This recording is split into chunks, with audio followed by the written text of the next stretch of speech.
in any event, they're very, very strong, they're very, very smart, they're very, very curious. It's not a good idea to go and involve yourself with a wild polar bear, but people in zoo situations quite often get into the enclosure with their bears. They used to have polar bears in circuses, but I think they stopped doing it.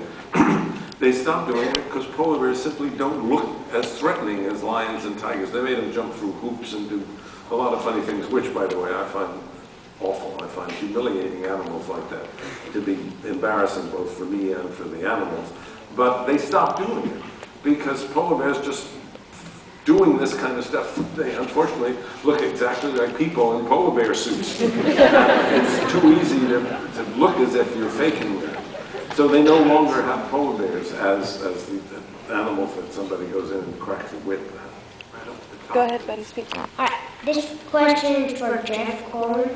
I was just wondering, what is your favorite animal? What is my favorite animal? Oh, a nice steak somewhere. I'm joking. No, my favorite animal is probably, gosh, you know, I've always been so fascinated by snakes.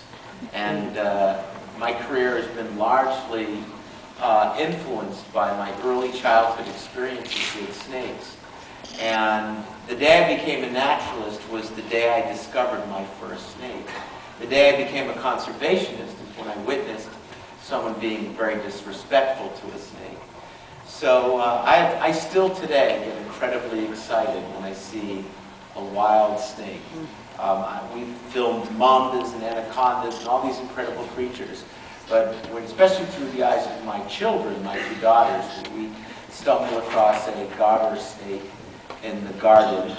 They're different words. And we see this creature there. I feel just as excited as when I was a little kid. So they're probably my most favorite. What's your favorite creature?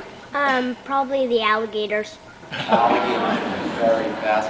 Now that's an amazing success story. You know, alligators almost disappeared. And alligators made an incredible recovery. This was a creature that almost became extinct. Like the bald eagle, but we recovered the bald eagle. But it's an easy excuse to save a bald eagle because they're a symbol of our country. We exhibit what we call charismatic species syndrome. We apply our value to life. So we saved the bald eagle because it was symbolic of our patriotism. But alligators, you know, in a zoo museum, they kind of look safe, but if you were like in an inner tube rednecking it down the local river, and one of them bubbled up next to you, you wouldn't be happy to see it. But we're able to think above that and save this creature, which gives that, when we do things like that, that gives me hope. Of course, the alligator and all the other crocodilians are being horribly impacted by climate change now because their babies, the sexual state of the baby is predicted by the temperature. So the warmer temperatures, you get artificially skewed females versus males. But maybe you'll become a herpetologist someday and study. Someone over here has been very patient.